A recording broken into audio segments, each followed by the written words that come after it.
This is a presentation of Northeast Streaming Sports.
All right, everybody, how you doing? Captain Jack here with my awesome pirate shipmate, OG Daniel. Over there, we are watching on Captain Jack Rackham's feed on Instagram. We are pushing this out via various Facebook sites. If you're watching on Facebook, I ask you, please.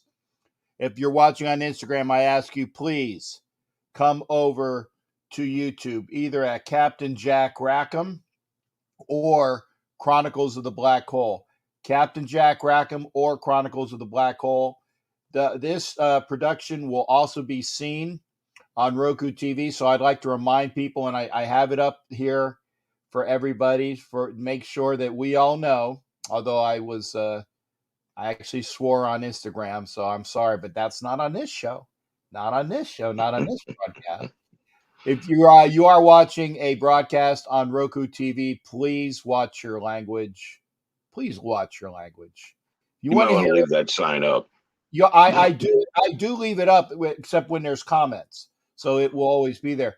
Remember, if you want to watch or listen to me swear, then you need to catch me either on an extended show or catch me over at Docs ENT. That's Graphic Raiders channel. Docs ENT. I will swear my tookus off. So there you go. Daniel, how you doing there, shipmate? Good to hear from you, man. Doing good, man. Doing really good. Needed that victory this week, but it's been a rough week. It's been pretty somber. We lost two great Raiders this past week with Bruce Davis and John Madden.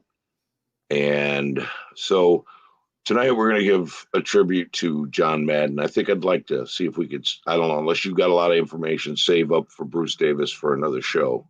Give him his own tribute, Yes, we can. Hey, turn your stuff down on your end so they don't hear the echo of this old salty geezer. Hold on. Every time I go on your channel, this happens. Hold on. I got you. Yeah, it's okay. It's called growing pains as well. So that's it. And Jack Kenna, thank you. I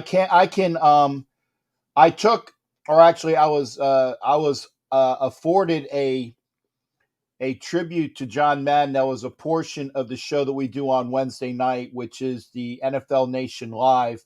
That portion, that was the slideshow I put in. Plus, I had some cut up pictures that I put in as well over the music. So I want to thank the Ref Guru, David Grant, for the slideshow portion. And then, of course, I did some more photos that put into it so that it went through. But thank you for that as well. So I gotta give other credit where credit is due. Sinister Rain 89 graphic sent me. Okay, there you go. Who is this? Sinister. Wait, you have to scroll up a little. Okay. Yeah, let's see here. I got Knock Andrew, Valerie. Good to see you. Oh, Sinister Rain. Yes.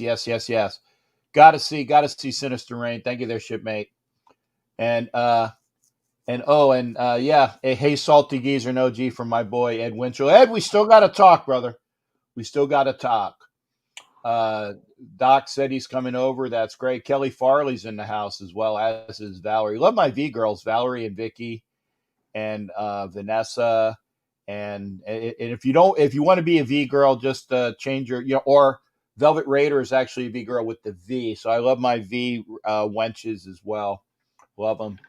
Kelly Farley's honorary. It's Kelly B. Farley. All the girls that are here. Dirty Raider over there at Instagram. Thank you for being over here, shipmate. If you can, please head on over to YouTube, and we'll get as many comments as we can.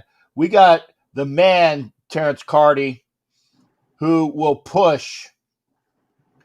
That's why I said you got to watch on YouTube, because he will push all of the channels, both my channel as well as OG's channel, Chronicles of the Black Hole.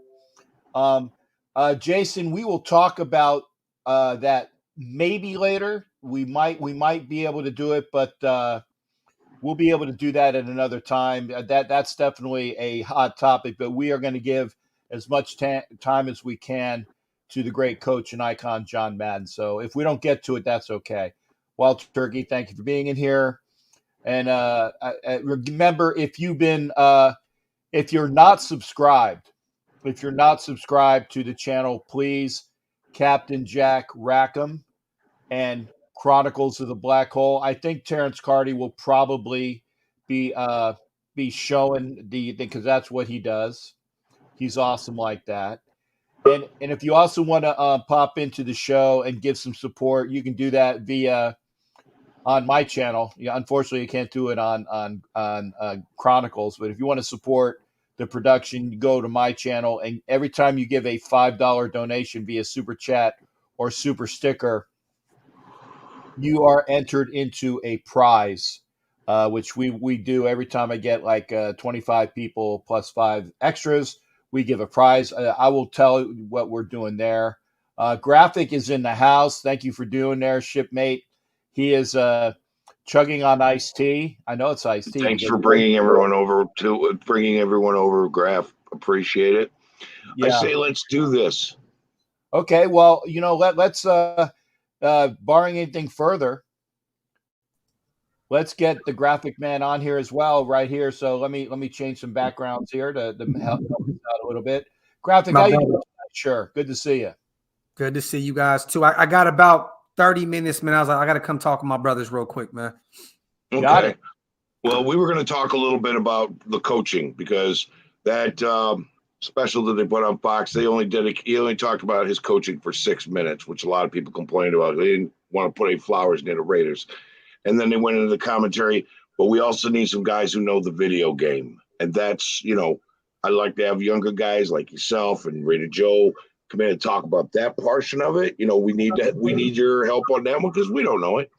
So let's get right to the coaching. Let's get right to it. Okay, John Madden. He took over as our head coach in 1969 at the age of 32 years old. Okay. We won 12 games, lost one, and tied one. We came in first in the AFL Western. That's what they called it. And we lost to the Kansas City Chiefs in the AFL Championship. 1970, we took first place in the AFC West. This is after the merger, and lost to the Baltimore Colts. 71, we had a good record, took second in the AFC West, but we didn't get in. 72, we went 10-3-1, first in the AFC West. We lost to Pittsburgh in the divisional round. 73, we went 9-4-1. We were first in the AFC West, lost to the Miami Dolphins in the AFC Championship game.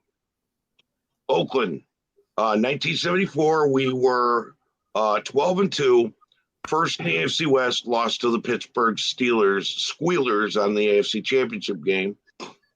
75, 11-3, first in the AFC West, lost to the Pittsburgh Steelers in the AFC Championship game. See, John Madden took us where we were getting there, as you can tell, year after year after year. Actually, may I interject? This is a good portion to do that. Is that every year that the coach was there, you know, by the way, the Raiders took the AFC West 5 straight times, just since eclipsed by Kansas City with 6.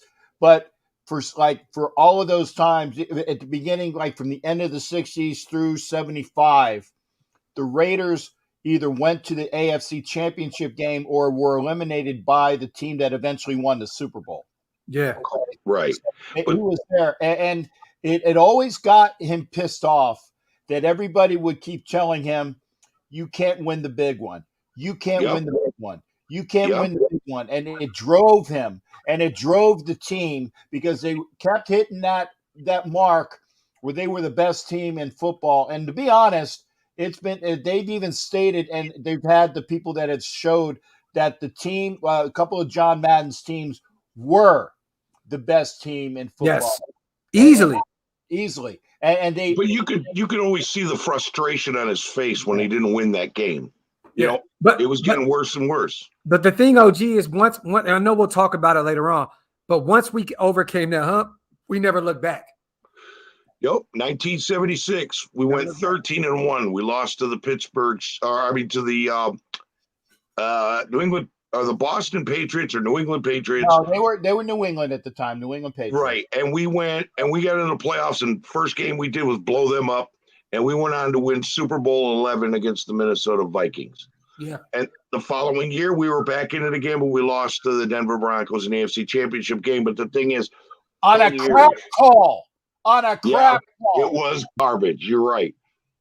But out of all those years, we made it to these championship games 8 times in 10 years. Yeah. We had one of the most, he's the winningest coach in NFL history.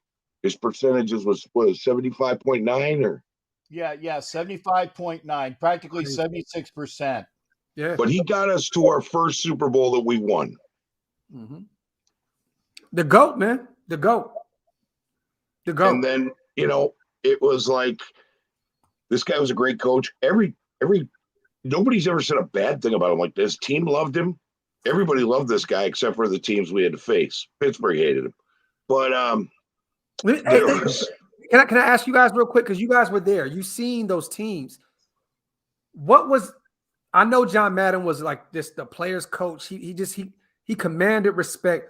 But what was his strengths wise, like football wise? Like what made him who he was on the field, not in the locker room, if that makes any sense? Like, what was his strengths football wise?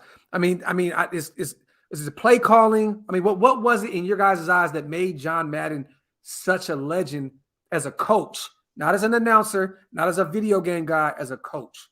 Some of the most famous plays in NFL history were created by John Madden, and they are still legendary plays today.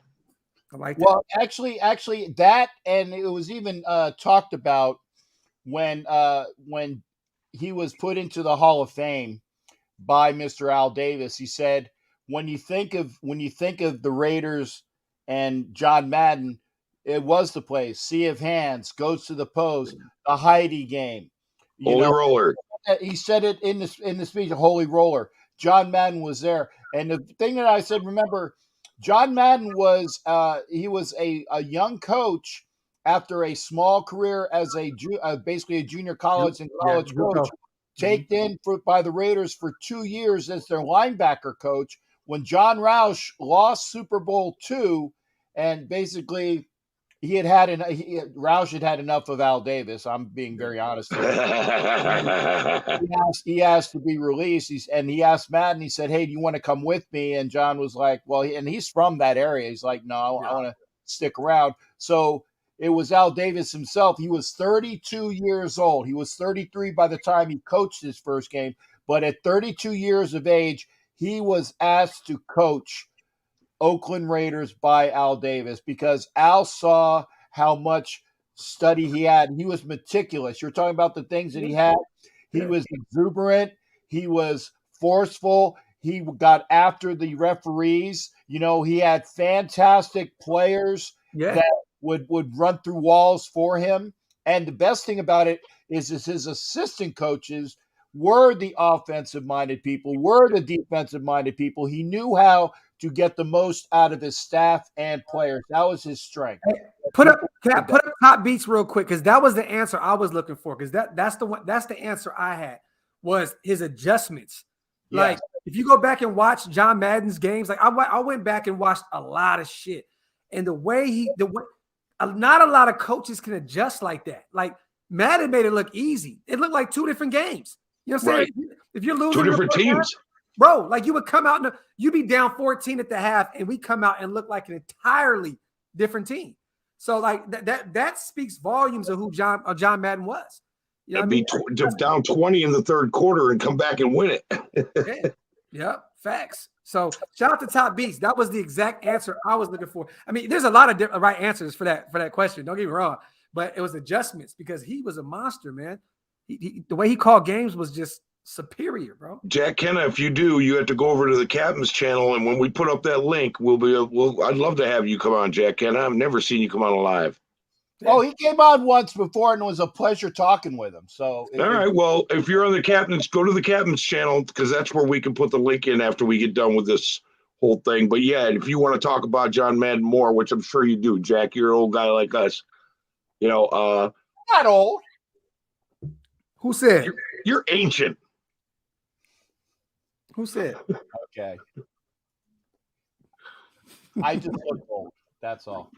Yeah, Jack, be honored to have you on. But okay, so then, hey, if Cap cut his beard off, like real shit, he'd be out here looking like a Hollywood like celebrity. Like, I'm just letting y'all know, like, he actually is like a fucking soup. Like, he cuts the beard off, and then he looks like a Marvel character.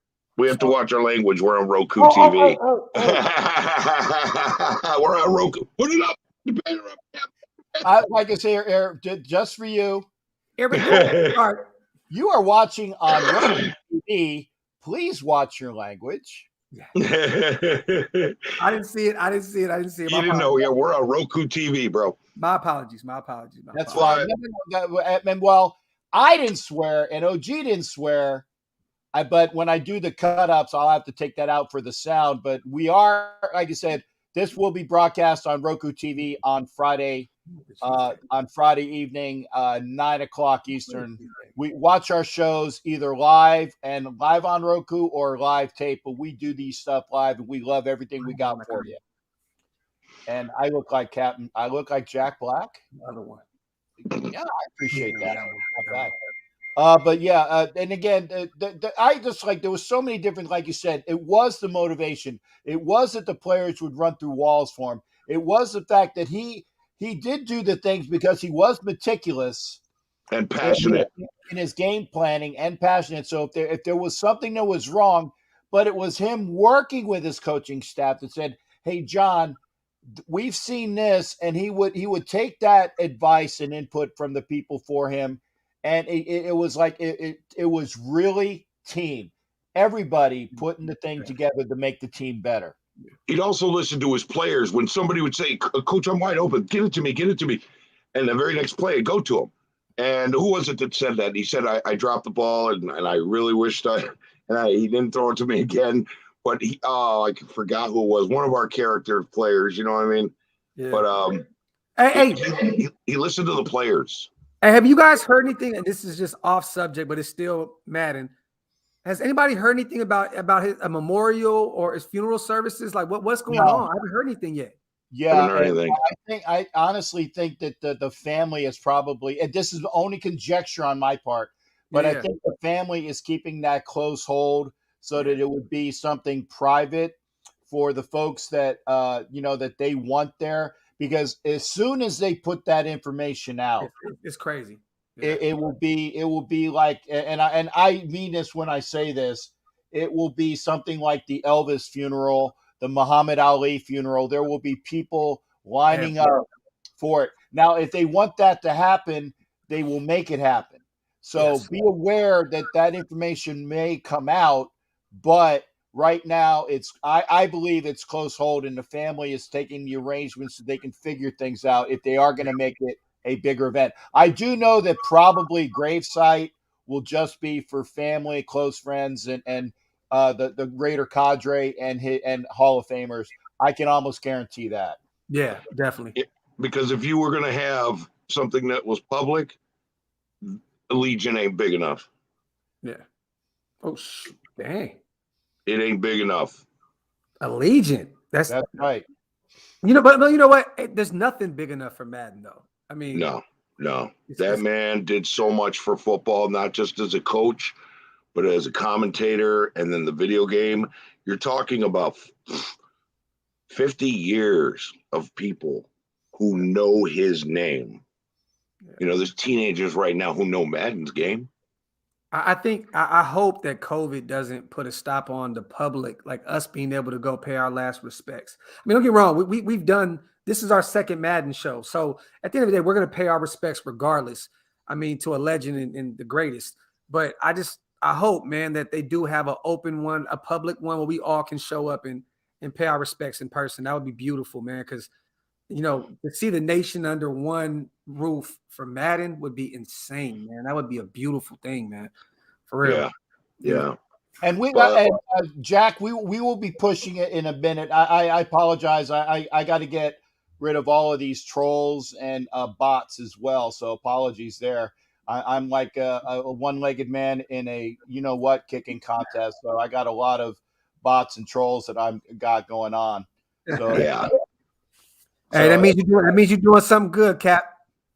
Well, it's us, and I do want to say as well, and I obviously we got you here because you're young and you do video games there, Grad. So what we want to make sure we glean that. But one other thing that I want to say while we all are here is the fact when John stepped away from coaching, he didn't really have a vision, or I should say he didn't have vision, but he didn't really see what would transpire immediately afterwards. In fact, they liked his exuberance, they being Madison Avenue and the advertising people.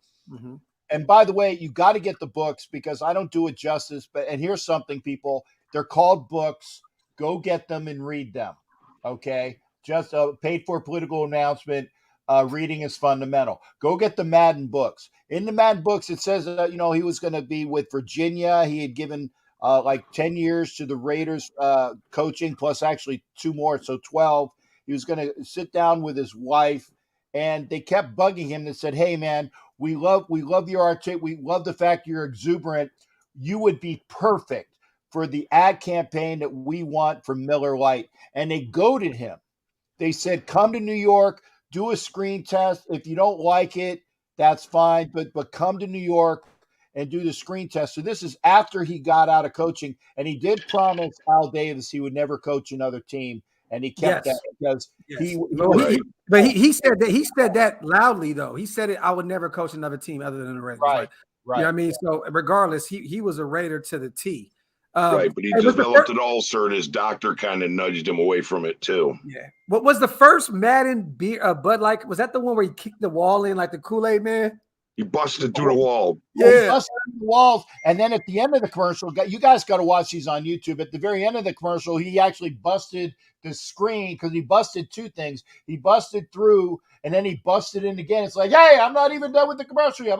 You know, like one of those type of things. But it was great. It was great. And he found that was something that he really dug.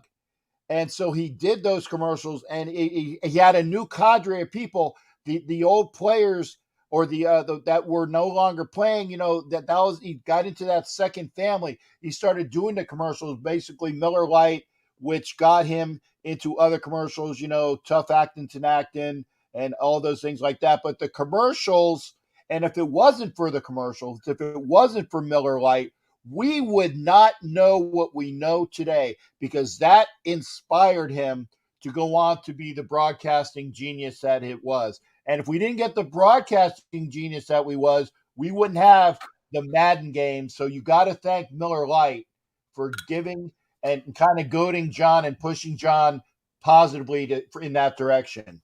But the broadcasting gig, they came to him and asked him if he would do it, and he went, "Yeah, sure, I'll give it a try." Like, he didn't even know. Yeah, but that was after he got the start with the commercials. Right. But he always had the personality for all that. Like, oh yeah, you know, he always just stood out. Like, anybody ever heard talk about Madden, they always said that any room he was in, he just stood out without even trying. Like, it was just that's who he was. So he had a bigger than life personality. He was a big guy. Yeah. But he made everybody, they said he made everybody feel good about themselves. And when he was got in that broadcast booth, he had some even wilder moments. Yeah. And here's the great part. He was so endearing that, just remember this, every Thanksgiving and every Super Bowl, he was like that happy uncle in your living room who knew what the hell football was about, and he was explaining to you how it worked. Yeah. That's why it hurt so bad when he passed for me, because that was like losing a family member. Definitely. My favorite, I don't know who he was doing the broadcast with, but he had the turducken, and he started sticking his hand down into it. And the guy, I forgot who was with. He had no knife. He just stuck his whole hand in it. Right, but I forgot who he was broadcasting with, but I saw a man trying his hardest to hide disgust. Actually, the other thing about that, and you have to remember this, is that Madden was teamed with Pat Summerall. And the reason why he was teamed with Pat Summerall, because I'm really old, according to people, was that Summerall and Tom Brookshire were the A team on CBS. And Tom Brookshire had his troubles with alcoholism. And him and Summerall and Brookshire would drink each other to death, because Brookshire was a Philadelphia Eagle and Summerall was a Giant, so they knew each other through those contests in the old NFL. And they were drinking buddies, and they would go in they'd go into broadcast lit, kind of like Harry Carey used to do. And Howard Cosell Monday night with Dandy Don Darlitz, he was ripped. Well, that as well. But the thing is that Brookshire had his medical problems because of the alcohol, and so CBS took him off the broadcast. So they said they wanted to make sure, and Summerall took it hard. So CBS paired him or put John with Summerall. And I tell you this, and it's true, the fact that John Madden was paired with Summerall, and he took a keen interest in keeping Pat Summerall alive in the good things to try to get him off of the alcohol. Pat Summerall had many more years because of John Madden. I believe it. Didn't John Madden do his eulogy? Yes, he did. I believe so. Yeah, he did. Yeah, he was a kicker, Greg. He was a kicker for the Giants. Yep. Pat Summerall. Now, because I know I got to get out of here in a little bit, you guys. I'm going to tell you this. Talk about the game, man. The video game, right? So I had all the video games, but I was always the kid that was outside playing football, playing basketball. So all my friends would be in my house playing the game while I'm out there throwing the ball to myself. So I would play Madden. You know, I would play it, and what it meant to the culture, not just football, but just the culture, especially like where I was from. Like, if you didn't have a lot of money, if you had Madden, it didn't matter. Everybody's at your house. You know what I mean? It didn't matter. Everybody's at your house playing Madden. I've seen people fight, make money, lose money. Like, Madden was a huge, huge part of just the culture, period, that I came up from. And I always told everybody, I said this on the last live that we did about Madden, like, to watch other teams, like fans play Madden, I always looked at everybody like, you guys are playing a Raider game. You guys are playing a Raider game. You guys love this game so much, you might as well just come over here because this is a Raider game. Like, this is the Raiders game. The guy on the cover is a diehard Raider, and he would never coach anybody else but this team. But the game, man, growing up, it was so much because I felt like the development of that game was so ahead of its time back then. Like, now there's a lot of glitches and a lot of weird things going on with the game. But back then, the game just looked like it just revitalized football games. And to hear Madden's voice on that game, it meant everything to me growing up. You know what I mean? So, huge game, the best football game of all time. I mean, I don't really know any other game that you could even come close to it, to be honest. Well, you know, it takes two. It takes two to play a video game. So it takes two young guys to be in on it. You see how I did that? That's a skillful transition. I love it. That is a skillful segue. Talk that stuff. There you go. Joe, what's up, my brother? How you doing, Graf? Hey, Joe. I haven't seen you in a while, man. It's good to see you, brother. It's good to see you, brother. Thanks for coming in, Joe. I appreciate it, brother. Hey, we're talking about Madden, Joe. What did Madden mean to you, growing up, bro? I'm gonna be honest, man. My generation was the last generation where you could go outside, but you still had the games, the video games.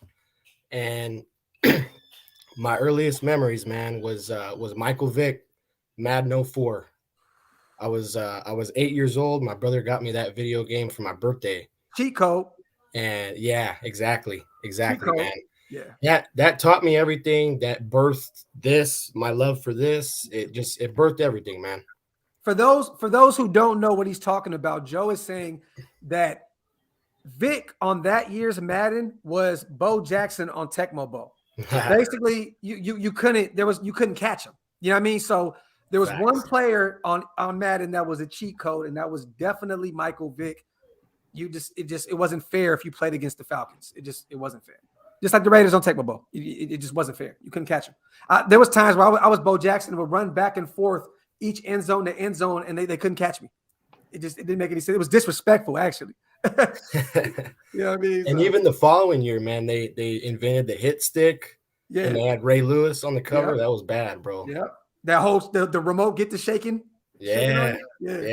Yep. Crazy, man. Madden made sports games what they are today. Everything from baseball, football, hockey, soccer. I have every sports game on my Xbox right now, and I would have never had any of them if it wasn't for Madden. Now, man, I need to ask a question as well. Is that because you gentlemen are? I think that you're like the upper level of the younger crowd.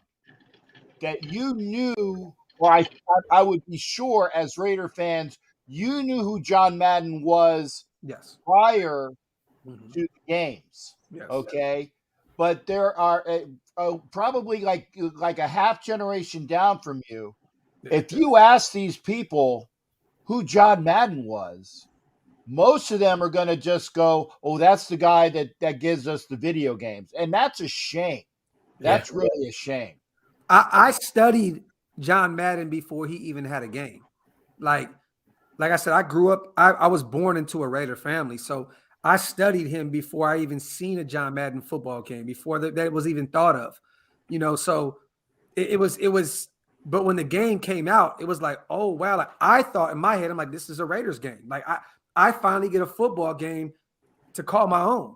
You know what I mean? Because I grew up in Northern California. All it was Raiders and Niners. That's it. And I'm sure Raiders fans' kids who are playing the game today, those kids know who Madden is because their parents would not allow them to not know who he was. My sons are 8 years old. And when Madden passed, They said, not the video game. You know, no, Dad, like, you know, like that. They're 8 years old. They don't even know who John Madden. They don't know what he looks like.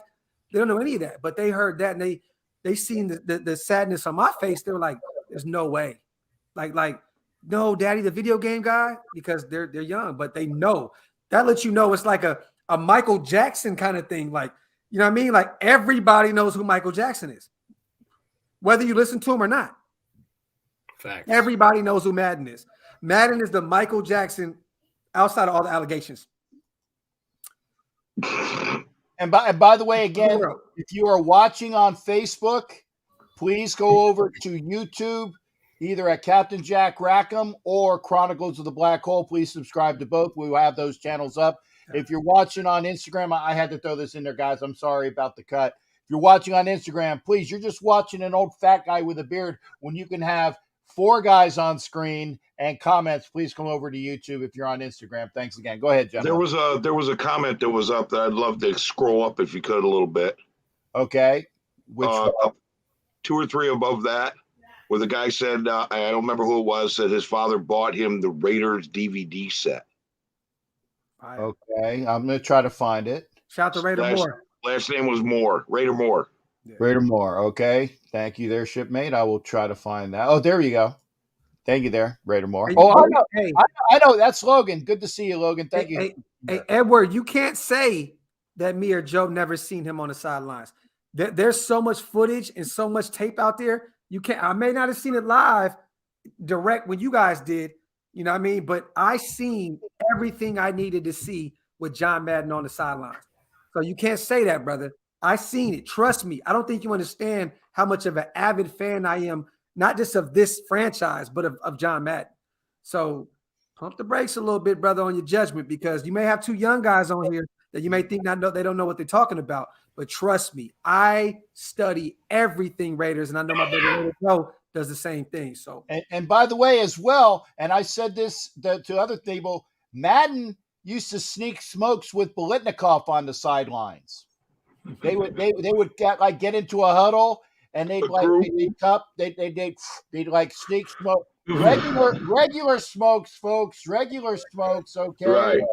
Just need to say that. And they would sneak smokes on the sideline. So that's the way it was back then. But then when the NFL got bigger and bigger in the late 60s, and when they had the Marlboro ads and they took that out, you couldn't even do that on TV. So they couldn't do that anymore. Yeah, and Edward, listen, you've never played the video game. So we're trying to put together all 3 aspects of this. I've never played the video game. Captain's probably never played the video game. I played it once. All right. Well, I never got to play it. Edward, I'm sorry, my brother. I couldn't tell you. I couldn't figure out the date that I was going to come out my daddy nuts, man. I'm sorry. Like I couldn't. I wish I was born earlier to see it. I wish, man. I can't do nothing about that. You know what I mean? So all I know is when I was born and you know what I mean, like I was told about Madden's success, and I went back and studied that man. You know what I mean? So yes, there's no comparison, bro. But come on, man. Like you can't take away the love I have for Madden just because I wasn't there. That makes no sense. You know what I mean? And Ed, I gotta say this as well.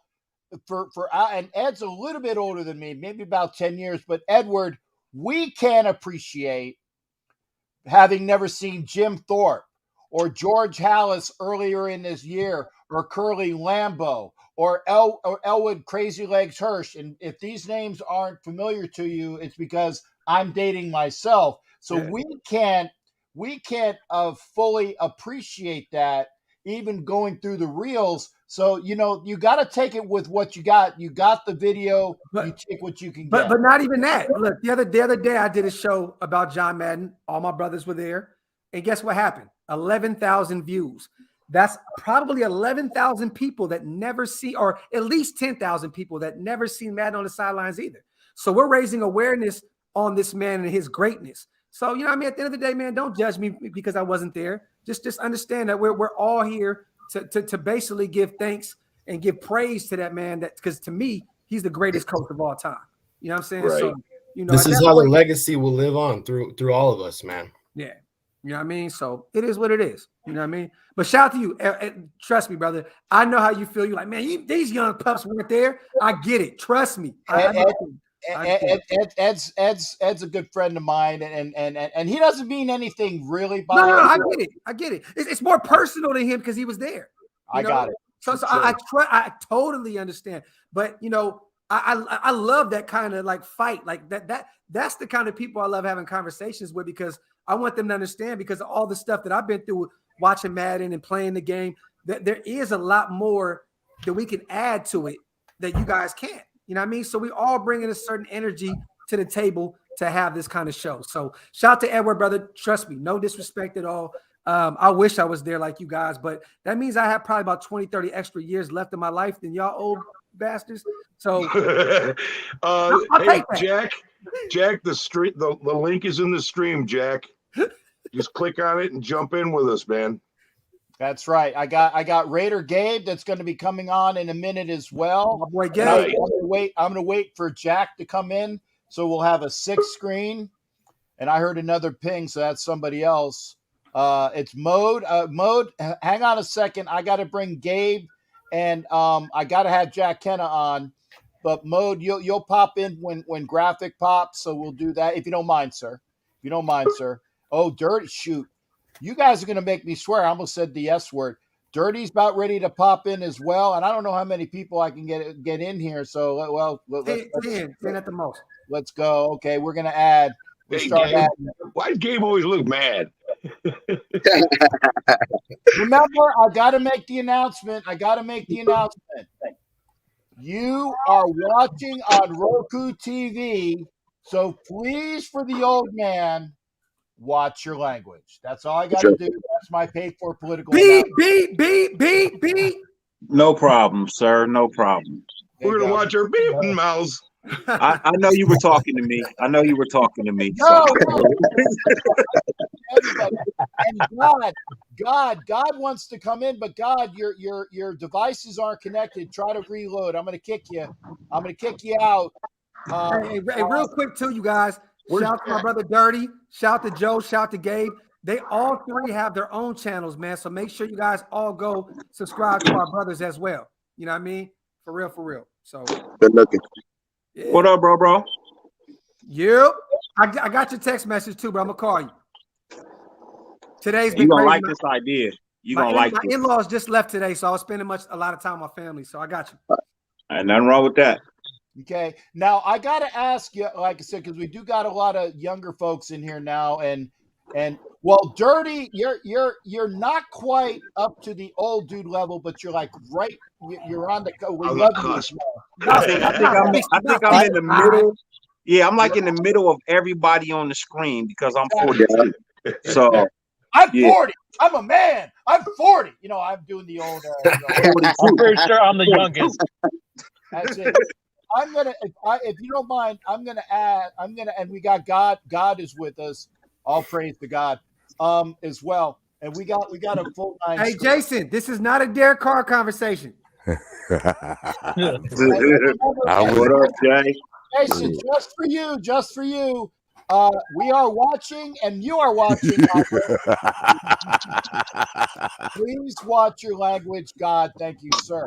Now, I already knew what you was gonna say. Yeah, AARP is in here. I gotta ask because I want to implement. We've spoken about his record, the fact that he has a close to a 76% win percentage, which is better than every coach ever in at least 100 wins. Okay, we've spoken about how important he was. The one thing that I'm going to ask your impressions of the man as well, but I got to ask this as well.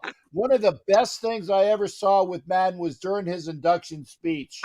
And I'm sure you guys have seen this as well. He says, with all of the great, and I'm paraphrasing here, with all of the greatness that they have in the Hall of Fame, he says, I know that the statues talk to each other at the end of the night when there's nobody there. I know it's true. And you know what? When John Madden said that, I believe it's true too, because there's so much greatness in that room. You can't say that those people in their aura through the bus aren't talking to each other. And they're giving each other crap. But that So was you my so you last think pick. you think it's the night at the museum over there? You Exactly. think when Exactly. It is. I'd love to be security, bro. I'd love to be security. Yeah, I got I my got a guard chance to card. go this year, bro. I got a chance to go to Canton this year. That was cool. Okay, I gotta ask, and Graphic, what if I could, because I do got a big screen. Graphic, what is your, because you asked me this, and I'm gonna throw it back on you, dude. What is your impression or your most memorable Maddenism? And it could be with the game, it could be with what you've seen on YouTube, it could be anything you want. What is the impression or the thing that you will always take about Coach Madden, Graph? It's funny because we talked about it earlier with Top Beats, because when I asked you guys the questions, it was the adjustments. It was the way he coached games. Like sometimes Top Beats said it perfectly. Sometimes it was two different games. Like as a defense, how do you game plan against somebody that can totally run two different games against you? Going back and watching this film and just the way he demanded respect, the way his players just respected him. The stature of him. I mean, shit. I mean, shoot. I mean, sorry. Hey, put it back up. Put it back up. Which one? Leap. It's The real sign cool. that says "Watch your language." Oh, I need to see that real quick. But just the aura of Madden. To be honest, I don't really have a specific play or a game. It's just everything he did seemed like gold. From Little Giants, the Anastasia of Puerto Rico, the play that he called, that he gave the kids in the movie. Like, just Madden was just a figure that was bigger than life. And from the video game to the way he called games, to the mind that he had, the science. He had the science of football down to a T. I feel like if a lot of other these new these new coaches in the game got a chance to really pick his brain, they would benefit so much from. A lot of them did. Yeah, well, Absolutely. Yeah, but the new age ones, because now the game is so different now. It's so different than what it was. But Madden's mind was it was just so great that I don't think it really mattered what generation you were in. I mean, Madden was just a genius regardless. So I mean, there's not really one specific thing with Madden. It's that's too broad of a question for me. I mean, Madden was just that great, the most winningest coach ever in the time span that he coached. Yes, we know it took him a little more time than he wanted to get over the hump and win a championship. We understand that. But when he left, people tend to forget that he left this franchise at the top.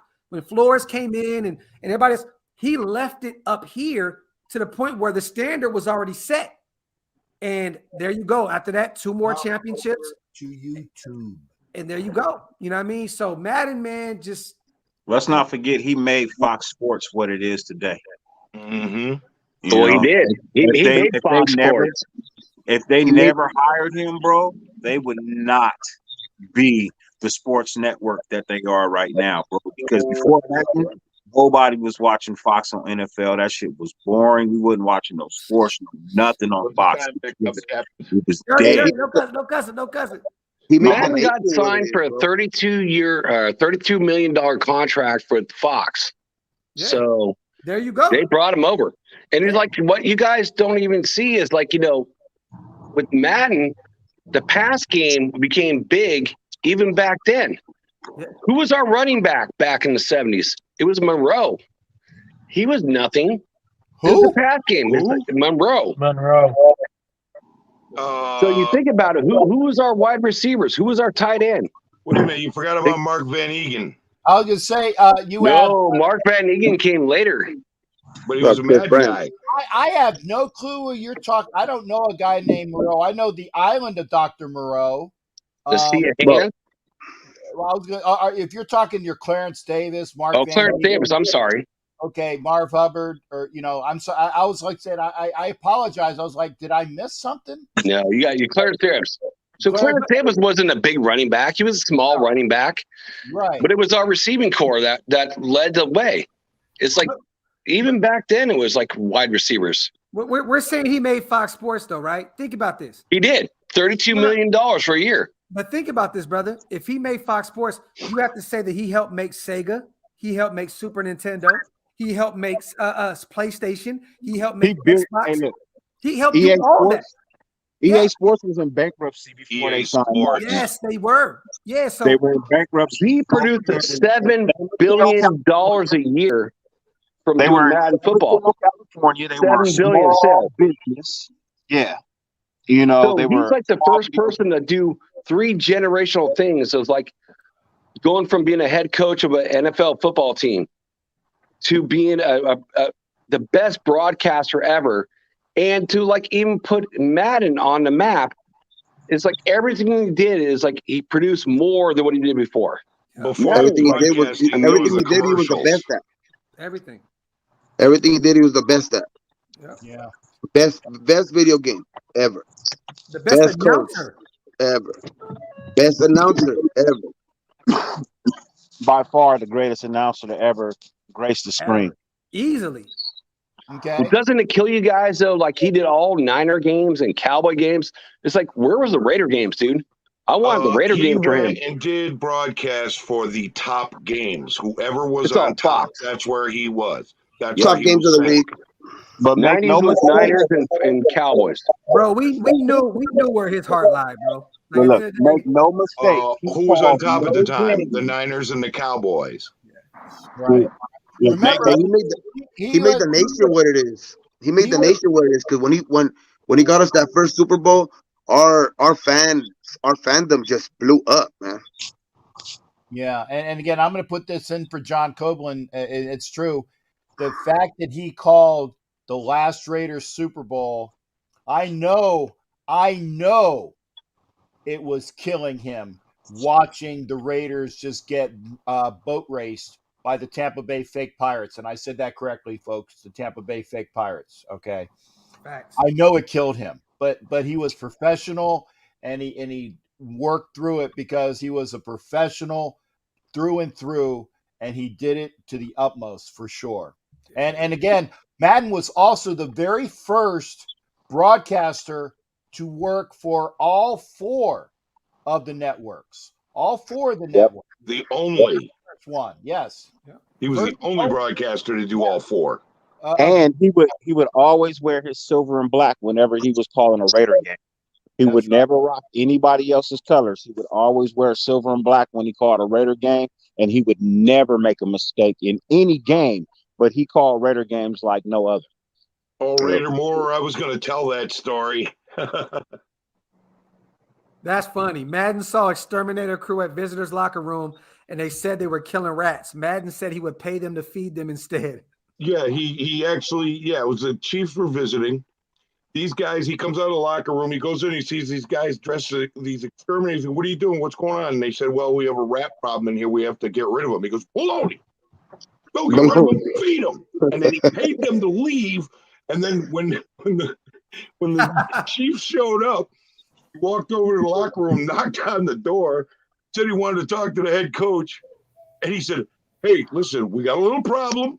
We got rats in here in this locker room. Just be careful. We're trying to get it resolved. And they were all freaked out. And it's the same thing he said when the field was watered down. 1983. That's funny. Now, I was going to say, Mode, do you have a story that you'd like to impart on us? So I'm going to go from Mode to God as well, because I want to make sure, and I'll go back to Gabe and Joe. But yeah, go ahead there, Graf. Hey, before y'all do, I got to get out of here. I got to spend some time with the family, man. I appreciate you guys for having me on, man. Shout out to the Appreciate chat. you Shout for out to everybody. coming. Make sure you guys all subscribe to our brothers. Hit that subscribe button. Shout out to all you guys. I appreciate you guys. I would stay longer, but like I said, I got a lot going on. I'm leaving Friday. 916, bro. Appreciate Love you you, man. coming in, bro. Is that Kenna? Oh, yeah, man. Come on, dog. Oh, Come yeah. on, man. You see what it is, man. 916, man. You already know. My God. Appreciate y'all, man. Y'all have a blessed night. For real. Thanks again, Graf. We appreciate you being on, brother. Yes. So So we got a space open. If you'd like to come in, I'm gonna put it up the link again. If there's something that you'd like to talk about, or if there is a memory that you have of Madden that's special to you, again, because I asked when Graphic asked me what I remember about Madden was he was animated. You could always rely on John Madden to flap his arms around and gesticulate and go after the referees. To me, I mean, that was wonderful back then because all the other coaches, they were stoic. Madden was not stoic, okay, by any stretch of the imagination. He was animated, and that's why the team would run through a brick wall for him. I think he still should have copyrighted. Boom. So, fellas, do you remember the Madden game that he was most proud of in his career?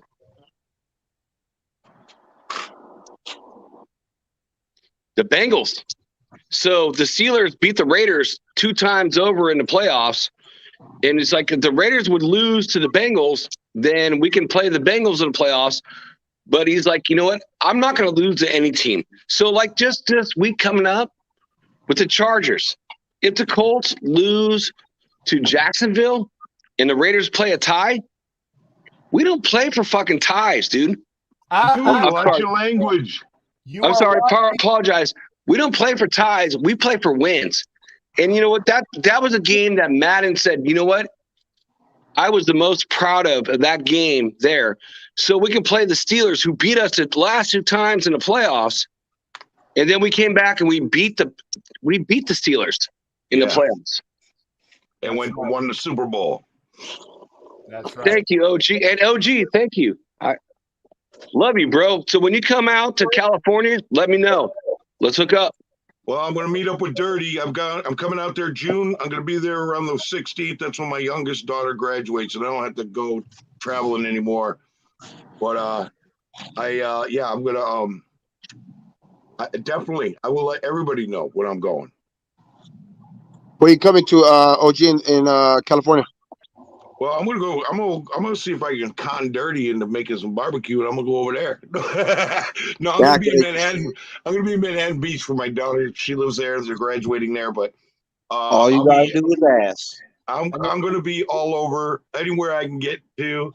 You know, I know Dirty's close by. I'm in Riverside, so hit me up. I'll for be the IE, bro. We gotta come towards the beach. And again, if you are watching on Facebook, please come over to YouTube. I can see your comments a little bit easier and quicker. Please come over to YouTube. Everybody on Instagram, that's on my Instagram, please come over to YouTube. We lost God. Hopefully God will come back. I see Dirty still in there. Again, yeah, I gotta show the comment. We are watching on Roku TV.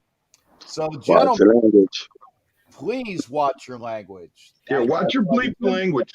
That's right. And again, anybody wants to, if you want to, that's fine. As long as, I had to put the announcement out. I'm just saying, if you want to come in, there are spaces available as well. I put the link up again. Please come over. And again, every time you submit $5 via Super Chat or Super Sticker on the channel, first off, I appreciate that. We appreciate that. You will be in store to be on the prize wheel for Captain Jack's treasure chest of prizes, which is behind me, which is awesome. I would also say I'd show you, but I only have my short shorts on, so I'm not going to show you. I'm not yeah, we don't want to see that. We don't want to see that. Daisy Dukes on. So guys, John Madden had 3 rules. You know the 3 rules? Yes. Be on time. Pay attention. No talking when I'm talking. Pay attention. And play like hell. Play like hell when I tell you. When I tell you to. Hell yeah. That's right. Every game time. All these coaches need to do this. Yeah. Actually, it was John. There you go, Sharif. John Stockton shorts. Thank you. There. I don't want to get the ladies excited. So I'm gonna sit down in my chair. And one thing that I like about those rules is that Ref Guru, when he was in charge of his IT business, he emulated that. Be on time. Pay attention to the things that need to be taken care of. He extrapolated from that, and then work the jobs that need to be done, work them out. He took the third one and extrapolated. But I'll tell you what, if you follow those 3 rules, there's no way in heck you can go wrong. And that's a fantastic thing. He said, I wanted to have the least amount of rules. It makes it easier for the players to relate and to play hard for you. All those guys that were dictators and had all those stupid rules, About your haircut, you had to wear a suit and all this stuff. That's right. So again, it was fantastic. But did I get the who have I not asked about their John Madden? Joe, I'm sorry, Joe. Your John Madden memory, I'll get from Joe to Gabe, then to Mode, Dirty, who will definitely not swear anymore. I love you, brother. I will not. I know you will, but that's it. But yeah, I'm trying to put the users on block that it doesn't say for a report. But go ahead, folks. All that, Joe, your John Madden memory that sticks out in your mind, sir. I gotta say, boom, man. I gotta say, boom, and seeing him either on plays or just guys on the sideline when he's drawn, on the screen. Fondest memories right there, man. There you go. Thank you there, sir. Gabe, what about you, sir? He just made Thanksgiving that much better. To me, Thanksgivings were awesome when you could just watch, you could just listen to John Madden, eat some good food, watch him cut the turducken. There was nothing like it, man. It was football on Thanksgiving was awesome when Madden was around. Got it. Greater Mode, Shipmate, what about you, sir? What's your John Madden memory? Playing a lot of the older Madden games when he was still doing the voicing for him.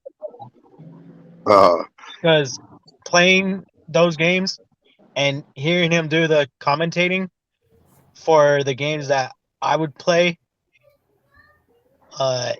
it just made me felt like if I was still. It just made me felt like if I was studying a playbook. It made me felt like if I was trying to. He was calling your game. Yeah. That's cool, man. Like that. There you go. Okay. Dirty, Shipmate, what about you, sir?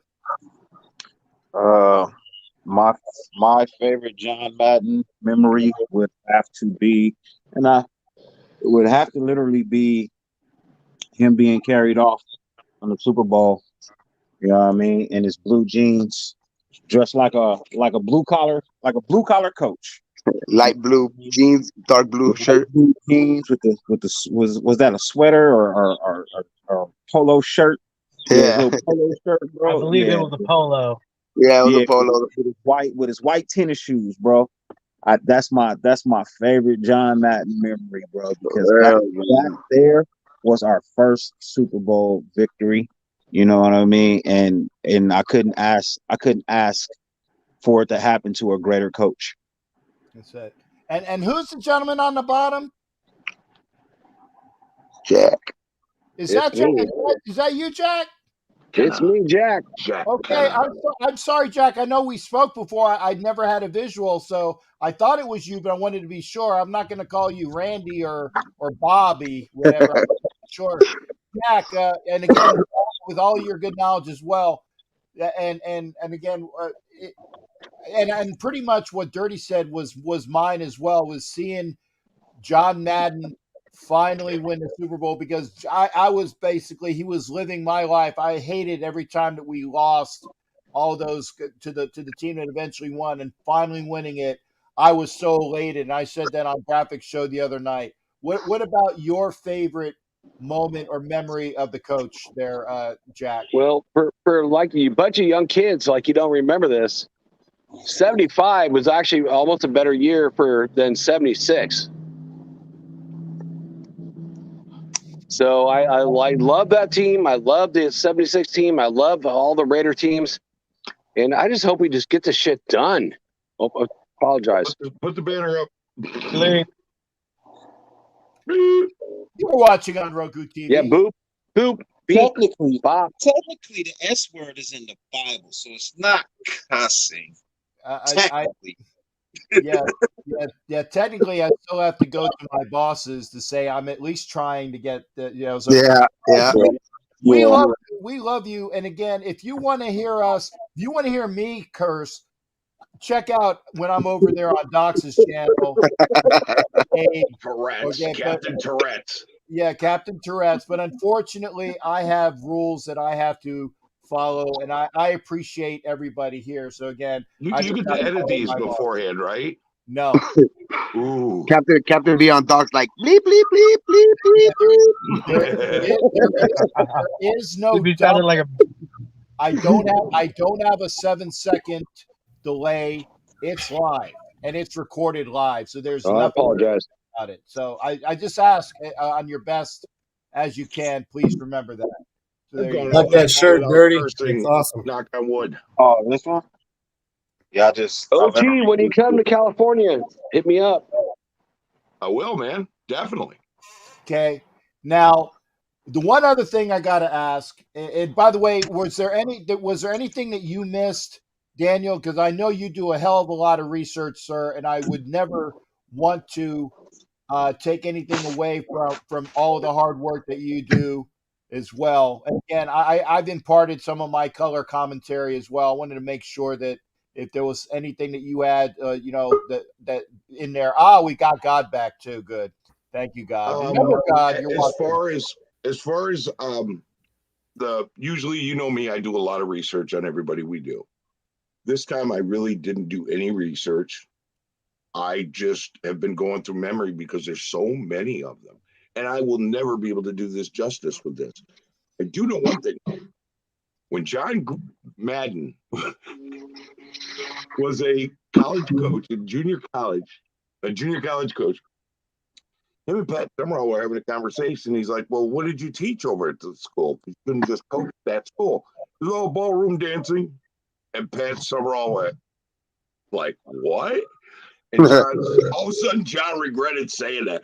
And so he changed the subject, went on to something else a little while later. And Pat Summerall said, so were you more of a foxtrot guy or a tango guy? And John Madden was like, I think that conversation's over.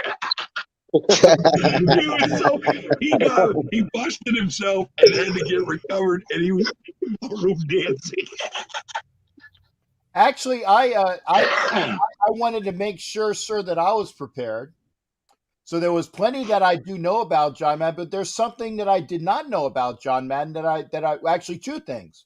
Well, I knew the one, or I remembered again reading something, but there's one thing that I read today I had never ever known. I would say the one that I remembered again reading it was the fact is we can thank Dutch, aka Norm Van Brocklin, the coach of the Eagles. Don't you say for pushing John, because again, when John went to Eagles camp and he busted his knee and he was trying to do all the things he could to make the Eagles squad, but Dutch was the coach of the Eagles, and he noticed Madden was sitting there in the room watching game film in order to try to help out and do all the things that he did. And Norm Van Brocklin, who is a Hall of Famer, basically said, you're on the right track. And he basically made sure that he not pushed, but not coerced. He massaged that into that love that he already had. So it was to the great Hall of Famer, Dutch Van Brocklin, that he went on that route. This is something I never knew, is that in the video for Paul Simon, me and Julio down by the schoolyard, John Madden is in that video teaching kids a football play. And I'm like, wow, I don't ever recall that. So I'm going to try to go back on YouTube and find the video. I don't remember videos being out at that time. I thought video came out in the 80s. Well, video was in the with the MTV stuff, but there was video. There was video of certain songs. They just didn't have the platforms for it until later on. They would take the song and they would make videos on the aftermarket. So they have the video of the Paul Simon song, Me and Julio Down by the John Madden is there teaching plays to the kids there. Hey, God. Okay, that song came out before I started watching football. And Okay. John Yeah, Madden wanted to teach like football. He taught it in college. Yes, he And did. it's like all he cared about was like teaching football. It's like when they want to do the NFL Madden, they're like, oh, we can eliminate the offensive lineman because the technology wasn't there. He's like, no, you can't do that. It's all you got to have, like, you got to do the whole thing. He just wanted to teach football. That's why he got a contract with Berkeley. Yeah. you got an echo there. But OG, yeah, they reserved video for John Madden, Paul Simon, and like Neil Armstrong back then, brother. They had video, but we just couldn't see I don't know. We had a black and white TV. I don't remember. it. Actually, there was another story that I also read today, and I don't know. It was stated in the Sunday night game, and I don't watch the Sunday night game because I'll tell you 4 words why I don't watch the Sunday night game. Al Michaels, Chris Collinsworth. That's all I have to say. That's the reason why I do not watch those, or if I do, the volume is turned down. Okay. Chris Collinsworth. Oh my God, I can't stand that guy. Yeah, and he's a Gator, and I can't. And I'm a Gator, but and I have no problem saying that he is the only Gator that I can think of that I can't stand. And of course, we got Al Michaels, the Raider hater. But the one thing that Chris Collinsworth stated and I didn't catch it, but I read the post interview, was that he asked Collinsworth asked John Madden, what were the important aspects of doing a broadcast?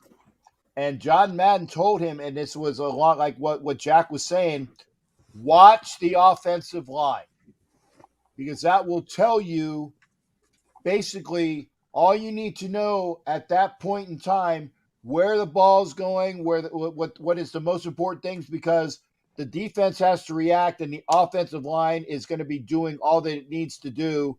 It'll be the primary focus point for you. And he said that he took that advice to heart. And that's why, and I will say this, is that, Collins, God, I can't stand him as an analyst, but anything that he had that got him his job because he's professional, although, trust me, I think I can do a better job. But it was because of John Madden doing that. And I'm going to get my 9 screen back. I'm gonna add Raider Twan in here as well, but not quite yet, Twan. But I appreciate that. Hey, God, did we talk, or did you get a chance to before you blew all your your breakers? What's your best, favorite, or most memorable thing that you can talk about with the great coach John Madden? Yeah, well, no, that's tricky. Here's the thing. He meant so much to so many people across so many different walks of life, genres.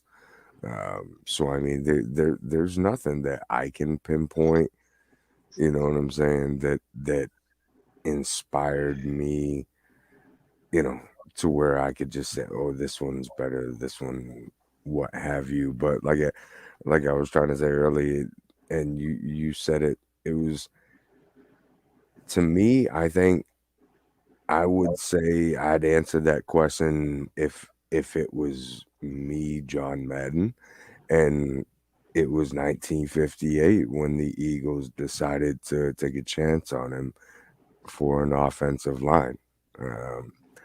I think that really sparked, because you got to think about it. Back then, players, you think about, what are they making now? 50, 60,000 a game if you're sitting on the bench. You know what I'm saying? Back then, you might not even get paid, and you could get hurt and never work another day in your life. You know what I'm saying? And nobody else is going to help you. So I think that was the moment that I'm glad for. You know what I'm saying? Is the Eagles gave him a chance. That's right. That's right. And Tiffany, I will get to that after we pop in with Raider Twan. Twan, good to see you there, brother, in there. I will answer that question for you, Tiffany. And Tiffany is a great lady that is a Raider fan living in and around Cincinnati, and a great lady. I know her from her husband, who's a sailor like me, a retired Navy commander. Awesomeness to Tiffany, but I will get to that question. Twan, the question remains: what is your fondest memory that you can impart upon us of the great John Madden? See, I was, I'm. Well, let me start off and say, what's good, fam? To each and every one of you guys, I'm thankful and What up, Twan? grateful to be here. What's up, Good to Twan? hear it. How you doing, brother? Speak Pop, up. pop your mic up there, Twan. We can barely hear you, brother. Oh, I said, thank you, and I said, what's good to everybody. I wanted to, I came in late, to Raider Nation, so I kind of missed John Madden on the field. Um, my memories came from when he was, in the booth, um, and of course, playing the video games, and from those two different, um, you know, phases of his career, um, made me want to go back and watch, what I'm saying, the films on him being a coach, and just him being a leader of men. What I'm saying, a leader of players that, what I'm saying. We always talk about the phrase, running through a wall for somebody. Um, he knew how to, get his players to a position where they were willing to run through that wall for him. Um, and I caught that through film. So that's kind of my fondest memory is, of course, seeing him, be the great commentator that he was, in football. Um, and then, of course, what he did in his with the football game. But to go back and say I have the passion and the want to study or to watch, when he was really a coach, for this great organization that we truly love, is just it's just a buildup of everything together for me. Is my fondest memory of John Madden. Let me say this, and I really say this, wholeheartedly. I felt, um, that with the Shield JM on our helmets, it made our helmets complete. Um, when I think about the Raiders, just personally, um, and I have to look at the iconic names, I think the first two iconic names, of course, is the great Al Davis, and right behind him is John Madden. So to have, Al on one side of the helmet and have, John Madden on the other side of the helmet, I feel like our at this point our helmet is complete. So I'm glad that, the organization and whoever the powers that be allowed for us to express that, on our helmets.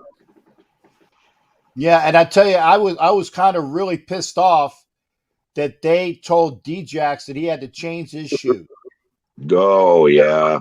When the NFL says we are going to honor John Madden around the league, not just at the game I was at in Indy with the Raiders, but around the league, a moment of silence for a man that is undoubtedly did more for the league than most of the heads of the league did combined for years.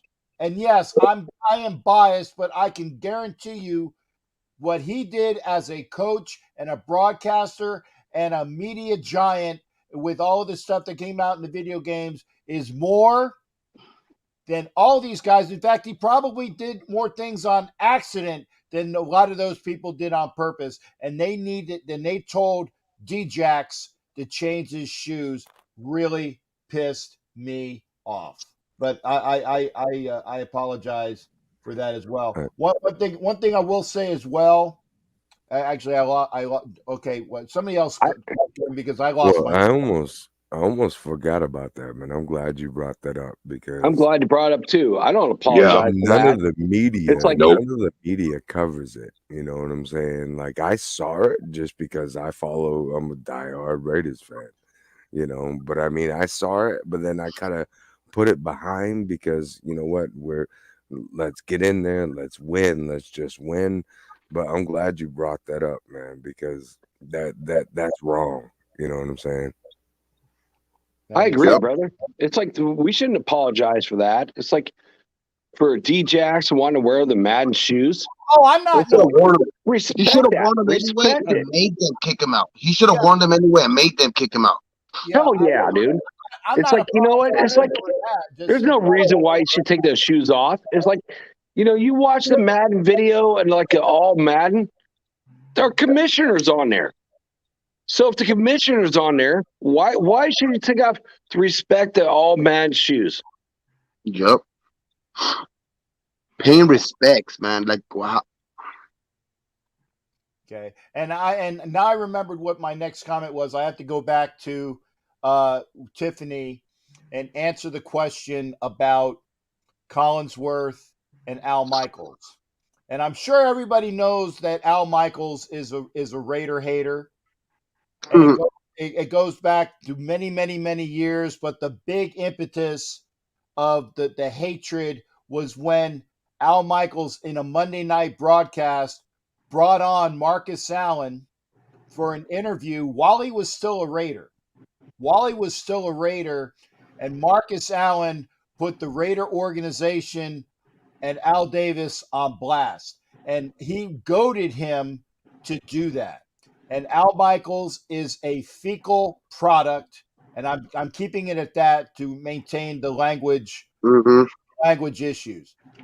Chris Collinsworth, who is also a hater because he's a sycophant to Al Michaels, and he has all of these other issues about where he is a drunk, manipulative, woman-grabbing fecal matter as well, with very little talent, and I mean that, with very little talent and a voice that is grating. I can't stand listening to either one of them. And maybe that's just my opinion of why I can't stand Chris Collinsworth. And again, I'm a Gator, and I will never say that I can say that to any other Florida Gator. But when you sweep all of the crap that Chris Collinsworth did, that was swept of his ways of being an abusive womanizer, and it just gets swept. And the fact is, I don't think he's talented. He got the job because he was a remarkable receiver for the Cincinnati Bengals, and that's all I will say. Okay, but then you even have his son that got his job because of his last name, although his son actually has some talent, and that's my spiel on that. I wanted to answer Tiffany's question. I'm glad I remembered that. So there you go. No, All right. Listen, we've all paid our tributes to Madden. Okay. We got an important game coming up this week. There you go. And there are a lot of guys criticizing our current coaching staff, and I understand everybody's entitled to their opinion, but there's one little thing I wanted to bring up.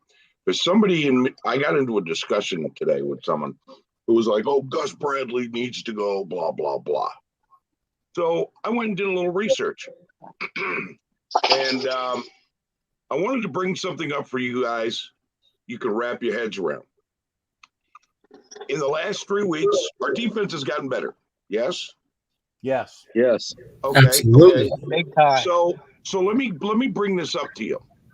There are other teams that are pulling it tighter towards the end who are starting to move up, like us, right? Okay, so there's defensively, there is a team in the NFL in the last 3 weeks that's only allowed 15.6 points from average from the last 3 games. They're first in the NFL. There's a team that has only 170 passing yards allowed, and they're first in the NFL. And then there's a team who has only 76.3 rushing yards allowed in their first in the NFL. Let me tell you the names of these teams. The Las Vegas Raiders, the Las Vegas Raiders, and the Las Vegas Raiders. Right now, for the last 3 weeks, we are the number one defense in the NFL. What a time to get hot. This is why I couldn't figure out how do we keep losing the turnover battles and win the games. That's why we're the number one defense in the NFL right now. We get Darren Waller back and our offense opens back up to where we're scoring 28 or 31 or whatever. That makes us the most dangerous in the NFL. At OG, hey, at the same time, right now, it's all about Nate Hobbs. Is he going to play? Yes, Yeah. he's court date yes. isn't until May. He's playing the rest of the season. Yeah, and the That's thing big. is the fact is it's not big till next year.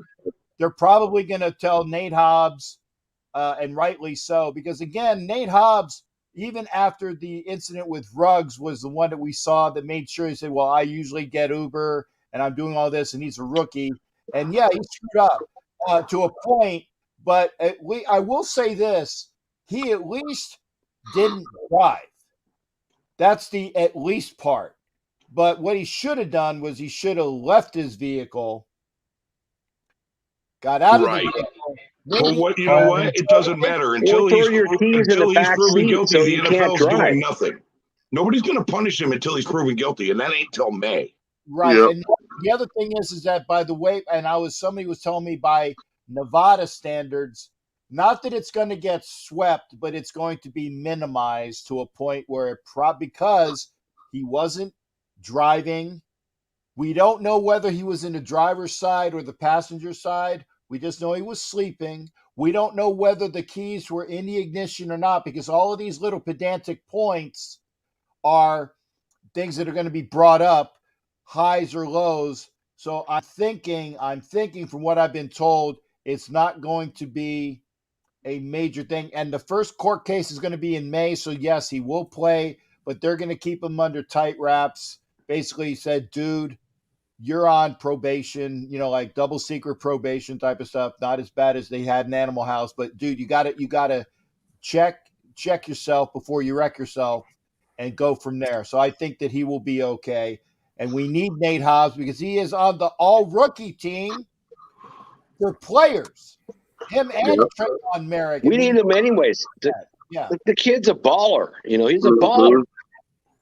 Right, but none of this gets resolved until he's proven guilty, and that's going to be a court, and that's not until May. Exactly. Right. And Same with Josh Jacobs. Josh Jacobs took forever too. Ed Winchell said, OG's personal optimism really scares me when it comes to the Raiders. Why? I'm not being optimistic. I'm looking at numbers, Ed. And looking at facts, it's a misdemeanor. Well, and here, I mean, I can talk on this subject. I've had 4, unfortunately. I haven't had the God? yeah. I haven't had the best upbringing. We all have. But so I'm gonna tell you this. You know what I'm saying? So what I used to do when I was younger is when I'd go to the club, you know what I'm saying, and then I'd take my keys and I'd hide them from myself. I put them like underneath the passenger side carpet. You know what I'm saying? So when I come out buzzed, I'd be like, "Where's my keys at?" And I couldn't find them, so I just leap it off or whatever. You know what I'm saying? I'm like, but when I moved up to Maine in Patriots country, yeah, I got caught a few times, and I shouldn't have, and I'm not proud of. But here's the thing, though. It's a misdemeanor. He didn't do the right thing as far as whatever. We don't know. You know what I'm saying? Like, he didn't drive. He didn't. It's all good, man. And like you said before, his trial's not till May, so it's probably going to get tossed out before then. Yep. It's not a rug situation. It's not You know, let's go ahead and cut him right now. Bro, it's a slap You know on the what I'm saying? wrist. First and Well, foremost. Yeah, if you because I hate to be like the one of experience, but like this when you start off with a misdemeanor, it's only gonna get better from there. If it would have been charged with a felony at first and then went down to a misdemeanor, Right. maybe he has He a chance may of have facing pled charges. to a misdemeanor, but if Yeah, you get charged with a misdemeanor, yeah, your plea is what you really want to spend money to get the jury out here. They're like, exactly. nah, you know, we can't prove it. So, you know, yeah, Most and likely but will be thrown out. and here's the thing, and you got to remember as well. 1 second there, God. You got to remember that Josh Jacobs had a legitimate DUI, yes, a legitimate DUI, and he And got got thrown out. nothing. thrown out exactly. Well, and here's the other thing that I wanted to touch on too, because I mean it's not politically correct, but it's I mean, like I said, I grew up in Pensacola, Florida. I grew up in I'm literally in northern effing Maine. I didn't cuss, brother. I'm Um, not. Thank you, there, God. I'm in Yeah. northern Right back. Maine right now. You know what I'm saying? Like I'm in Patriots country. If I Tom see Brady is passed out Ah! in a Ah! Now car, you're cursing. Now you're cursing. I'm going to put your effing word on my show. That is a curse word. You will get my blood pressure up. I will. Ah! Those are the worst yeah, bad words in the If you book. have to, it's prima tama all or right. the princess. All right. Well, let's just God, say let if me say it, I'm just let's sorry. say, all right, brother, I got you. If Gronkowski gets pulled over in Maine, you know what I'm saying, sleeping on the side of it, they're gonna be like, "Hey, Gronk, wake up, brother." You know what I'm saying? You need me to take you home? That's the only thing that I don't like about Las Vegas is because Yep. they have. I mean, I'm gonna be brutally honest. Like Denver, Colorado, you think somebody's calling the cops on Peyton Manning for sleeping in his car? No. You know what I'm saying? That's the thing. It's not about, oh, Vegas is 24 hours. No, it's about the cops and everybody in Vegas. You got tourists, you know what I'm saying? All these I'm people. doing an I interview. mean, Man, the people that in is Colorado will call on themselves. It's not about that. It's about there's no it is about tax. that, dude. So it's about the young players, like, making millions of dollars, can control themselves. Control No, yourself. no. Do you Hard. realize I literally have uncles, cousins, brothers? I can give you 1,000 different scenarios where the cops have brought them home, you know what I'm saying, after like crashing into a deer. You know what I'm saying? Like they It's literally crashing brought into a deer. I worked with the insurance with the military. It's dude, like, that you're not getting the point though. You're not getting the point. And that's why I didn't want to bring it up is because like that reaction. I'm not No, I know saying what you it's mean. right, you know what I'm saying? I'm just saying this is what happens if you bring a team to Vegas is because they got no loyalty. You know what I'm saying? Like my There's loyalty just random runs people. deep. They see somebody in the there's car, they're not gonna the call the cops. Oakland loyalty. Yeah. Oakland It's was the loyalty because they Raiders. knew their players. They knew that was a community that knew their players that loved their team. Vegas, they're there for the casinos. They're there to party. They ain't there Attraction. for the Raiders. Yeah. And I'm And not saying it's right or Protect the field. wrong. that's a I'm good not saying segment. it's right or wrong. I'm just saying that's literally what's happening. You know I what got I'm to saying? address something. There was a comment made by Ed Winchell saying that I'm always wrong. Ed Winchell, you always think they're going to lose, and I always think they're going to win. I'm 9-7, and you're 7-9, bro. Think about that for a minute, okay? Because, There you and you're go. telling me I'm always wrong. You always What's up, saying, "Oh, buddy? we're going to lose, we're going to lose, we're going to lose." I always say, "We're going to win, we're going to win, we're going to win." My record's a little better than yours this year. Oh, gee, I respect your opinion, bro. I Always. I didn't put it up because I'm not going to instigate a fight. But what I'm saying, No, I'm just pointing out the facts. I'm not going to pick a fight. I'm just pointing out the facts. I'm just saying. I'm not. Why even bring it up? I will say one thing is that there was a. I think it was it Greg that was saying it?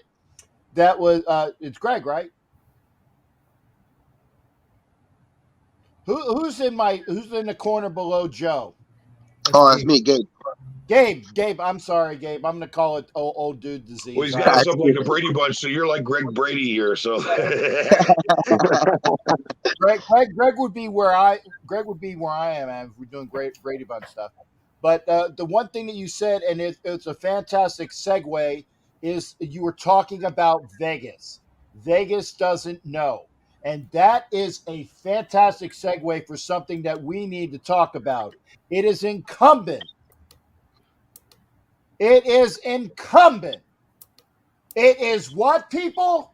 Incumbent. Incumbent upon those that know to teach the folks that don't what to do and what not to do at the stadium. And I do it at every game that I'm at in Vegas. I say it. I say it when we have the ball. Shut your flapping mouth. Because I almost snapped on a Raider fan at the first game of the season because they told me to sit down, bro. Oh well, they wanted to watch the game. I was like, what the? Yeah, well, and that's the other thing as well. I stand the entire game except for when I have my cramps or whatnot, and then I will sit down. But I will stand, and if anybody tells me the same thing, and I am next to the black hole, I'm black hole adjacent next to the tunnel where the Raiders. You got to stand politely. You got to explain it.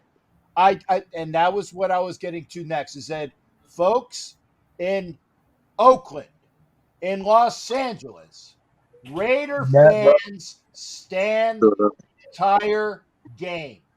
You sit down during commercial breaks. That's it. Right. And you know what? There are people, even folks that like Pablo Navarro, a.k.a. Twos, he never sits down. And I love him. No, and it was literally third down. You know how when third down on the defense, you get up. You get up, get loud. You know what I mean? It was third down. People were telling me to sit down. I was like, are you serious right now? You should be standing up yourself.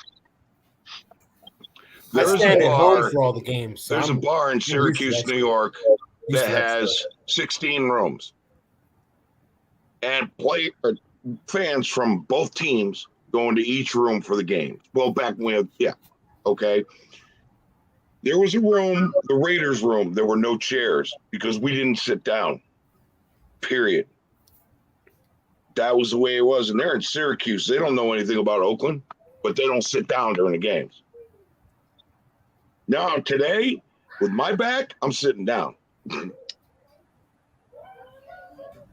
Actually, Jimmy Farrell, you're wrong because you haven't been to Vegas yet. There are people that have no clue. Sit down like it's a damn cricket match or a polo tournament, and there are horses out there, and they're sipping their little cocktails like they would in Weinerville. They're doing basketball chants. They're saying defense. Like what the hell? Yeah, Jimmy Farrell. No, we need to teach these people. That's why I said it is incumbent upon folks that know. Quiet when the offense is on. Loud as hell when the defense is there, especially on third down.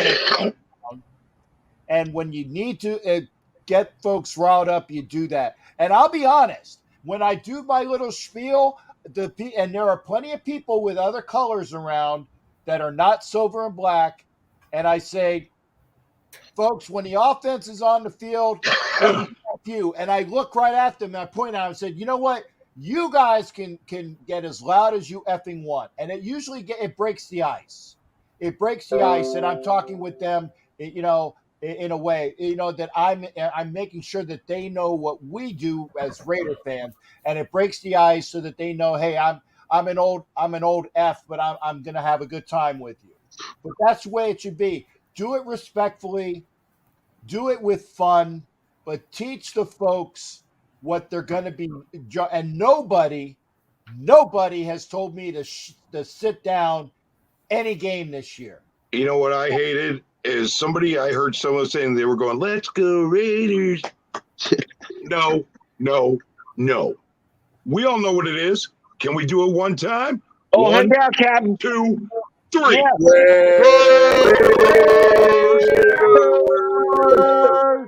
And when Raiders. I go, yeah. There was nothing that in Oakland. Sorry. I agree. Oakland was not like that. Not LA, not Las Vegas. It was Oakland. LA, you was getting stabbed in the stands. Well, if you weren't wearing Raiders colors, yeah. It's like the comedian that talks about the Raiders. Hey man, effing Raiders! I'm sure you guys have seen that. It's friggin' wonderful. It's like, yeah, man, if you're in Oakland, man, they stab you in the parking lot in preseason games, like that. It's true, but it's not Oakland, guys. So we need to teach the younger folks. We need to teach the younger folks so that they got an appreciation. By the way, you know what's funny thank you for popping in. If you're on Instagram, pop over to YouTube. If you're on Facebook, pop over to YouTube. We appreciate it. If you like what you see, throw a like button on there. And every time you give a $5 donation on the channel, you are in for an entry in the Captain Jack's Treasure Chest of prizes. Sorry, guys, I had to take care of some admin. We got about 15 minutes. Go ahead. You do a show weekly with Violator on Wednesday nights, right? Yes, sir. Ref Guru. The first time I met Violator, there was bleachers in the end zone in LA. There was no, it was before the black hole, before they moved back. But there was a bunch of us psychos in the bleachers. And I remember being up there one time, and I first met Violator, and we're sitting there, I was like, hey, how you doing? And I was in my Beetlejuice costume.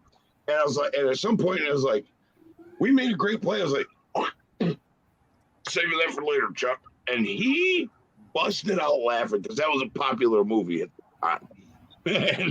and then he did one of these. We did a side slap thing. It was before high fives and all that. And I was talking to him about it on a different show.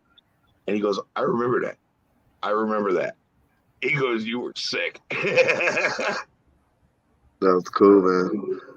Oh, yeah, man. I mean, I used to have season tickets. I'd be in the bleachers. It was fun. But then the next year, my boss got me for a Christmas bonus 7th-yard 40-yard line tickets, 7th row. So I wasn't down there anymore doing that. But it was my Christmas bonus, bro. That's cool. Do you have a favorite game that you went to, OG? It was Minnesota Vikings in LA Coliseum. The Vikings come out of the field. They're doing their whole right. The Raiders come out marching in step, 4 rows deep each. Dun, dun, dun, dun, dun, dun, dun, dun. Now here was the coolest part of that game. We smacked the Vikings 28-0 or something like that. The cool part was the halftime show. It was AC/DC doing Back in Black, and it was badass. Oh, hell yeah. And that was my favorite game. And that I went to. That's awesome. Long time ago.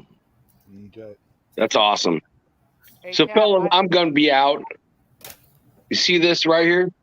00, Jim Otto. I love the show. I watched it. That's awesome. John Madden show. I love it. I've always wanted to be on you guys' OG shows because you know what? There's not many of us OGs left. I don't go on Graph. I don't go on Honcho. I don't go on Raid, even though they're like some of those guys are local. I come on your show because, like, you know what? I love, being OG. It's like there's not many of us left. I mean, literally, we're all dying off. So it's like the young kids don't know this shit. Yeah, well, so I appreciate what you guys do.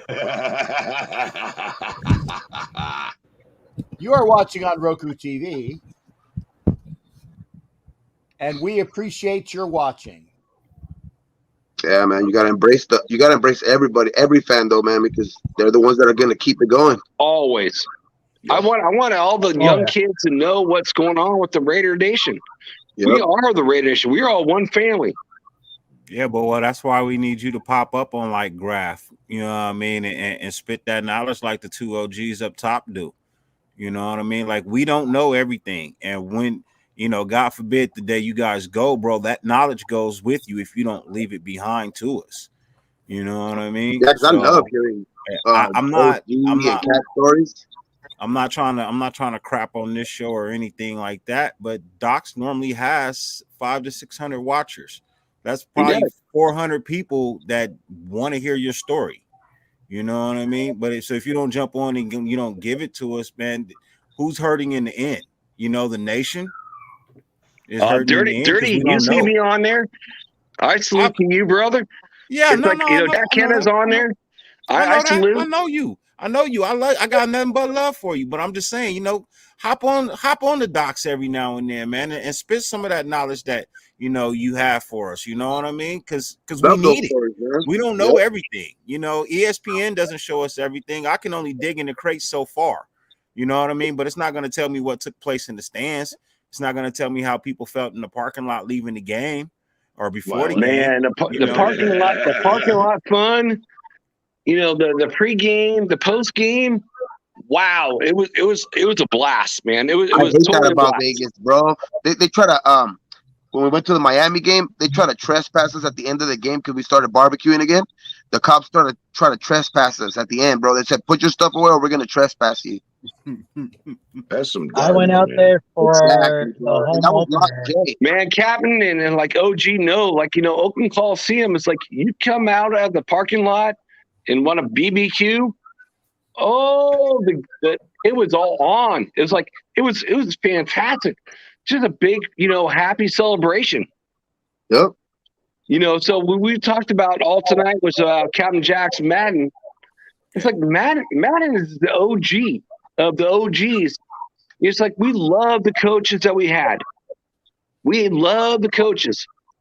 But there is not another coach that has done what that Madden's done. There's not another player like Jim Otto or Tim Brown. Those are the people that like represent this team. And there's not another player that they can like separate them from anyone else. It's like I don't give a shit about Barry Sanders. Barry Sanders don't represent Bo Jackson, and even Marcus Allen is like probably number 2 probably in the history. God damn, that dude's a beast. I love Josh Jacobs, and I hope we could get him for like a decent amount of money. But man, these kids were like awesome. Yeah. Yeah. No, I know what you mean. What, guys? Here's the thing. My biggest wish for most of you in this panel, everybody who's younger than me, my biggest wish is that we become that dangerous team this year and we start that new dynasty. And 5 years from now, you're not going to want to hear my old bullshit BS stories. You're going to be living in your own dynasty, stories that you'll pass on, and my show becomes obsolete. And you know what? I'm good with that. I'm great with that because I get to watch some really great football. And Hey, Vincent, OG, look at this. one second, guys. Who is this right here? OG, Cap Jack, Jim Otto. Yeah, Jim Otto. Vincent. Best player that has ever played for this flipping team ever. Bar none. Again, thank you. We saw the Jim Otto show, and I thank you for that. There's not a better player than that player. I was going to say thank you for watching on Roku TV, where we try to watch our language here. And there was an announcement that says Raider fans can't be PG. Well, I beg. Oh, it's a struggle. The struggle is real. It's a real struggle. I beg to differ with you. If I can do a radio show for the Armed Forces Network in Guantanamo for 2 hours every week, yes, we can. And when I work for a network that tells me, Jack, we love your stuff, but you just can't F-bomb all the time. And that's what my boss says, because I am being broadcast on Northeast Streaming Sports. Yes, I can. And when Northeast Streaming Sports is being broadcast on Roku TV, it is incumbent and behooves me to remind people to please watch your language. So, yes, for the most part, and I appreciate everybody here, because for the most part, we've been very, very civil in our language tonight. So Yeah, but it's bleeping hard, Jack, and we're bleeping. I get it, but the person was And I'm saying that bleep faced. we can't do that. Yes, we effing can, because all you have to do is say "Futhermucker." Okay? Or like that one commercial. You guys remember that one commercial? That one where that girl was like, "You lit liquor." I remember that. I remember So too. I just wanted to address that, because we've had a great time tonight and we were civil.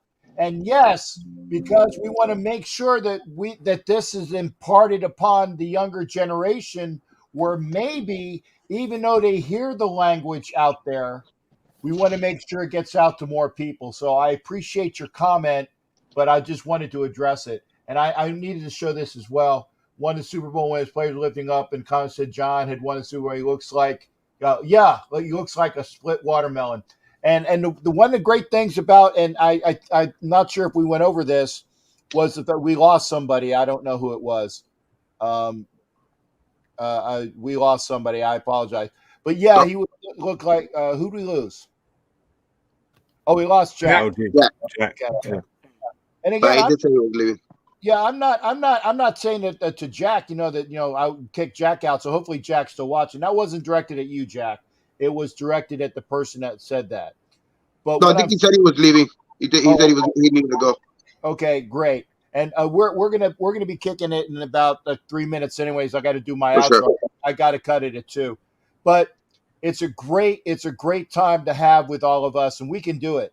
We can do it because it's the knowledge that OG and Jack and me and Dirty that we like to impart, and it's some of the younger stuff that we get from the younger generation that we love, because we don't know about. Well, Dirty knows about video games, but Daniel and I don't know about video and then games. that's why we needed these younger guys to come in and explain that aspect of it and take over the show a little bit, because of the fact that I'm not going to sit here and make stuff up and sound like Eric Cartman, who forgot to study for his book report. Okay.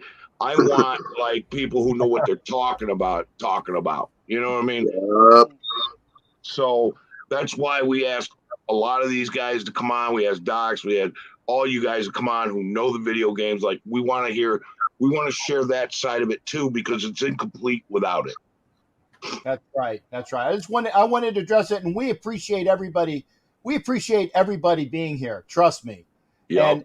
And we want more folks to come in, and I appreciate Docs giving us the opportunity for inspiring the show to inspiring OG, who asked me to be in with him, because if it wasn't for OG, Daniel, I wouldn't be here. I had my own show, but I was very proud that Docs asked OG and OG asked me. So you go through the hierarchy.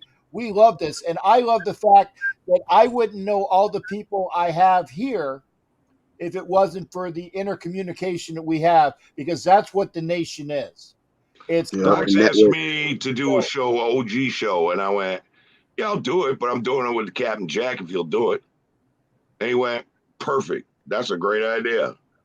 That's all. It was just advice, man. It wasn't like rules. It was just advice. And it was good advice. It's like Pat and John. How fitting is that? Because Madden was I will, Jack.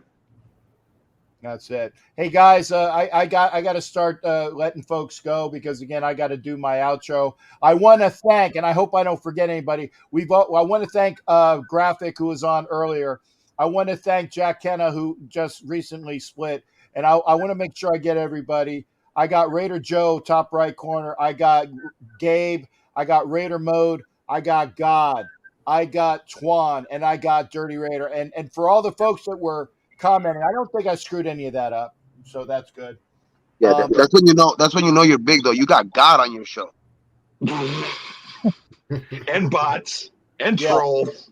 God, but gentlemen and ladies, I want to thank the ladies that were here. I know Vicky was here, Sarah was here, I know Tiffany was here. We love everybody here, and we're always here for you. We thank you for being on the show. We're grateful. Yeah, we are thankful, grateful, and we love it. So please, please come back again. Again, I got to start with the outros, guys. If you can, pop out. Again, thanks for all that you've done. We appreciate you being here. Make sure you're here tomorrow as well on the NFL Nation Live with myself, Violator, and Ref Guru. Please see us there. All right. Thanks, Thanks, Skipper. you got it. Yes, Cap. OG, stick around for a little bit. We'll do the outro. Again, thanks again. That got dirty there. Got Twan. Thanks again, there, folks. Been wonderful. Again, great times had by all. We appreciate you. And thanks again, folks. We'll see you for the next show. Remember, NFL Nation Live tomorrow. NFL Nation Live on Ref Guru's channel. That's Wednesday. Thursday, come back for You Don't Know Jack About Sports. And on Sunday, I will be doing a show early on Sunday, probably around 10 o'clock Pacific time, 1 o'clock Eastern time, because we have the Sunday game. I might come on after the game, but you will see my Sunday show early on Sunday.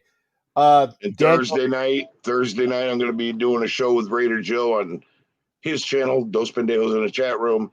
And I got a flex show that just pops up whenever nobody's doing content called Welcome to Grandpa's House. Hey, thanks again there, Daniel. Be well, and we'll see you next time. We're both going to backstage, and we'll see y'all. It's great hanging out, learning what we can impart upon you. Take care, everybody. We'll see you next time.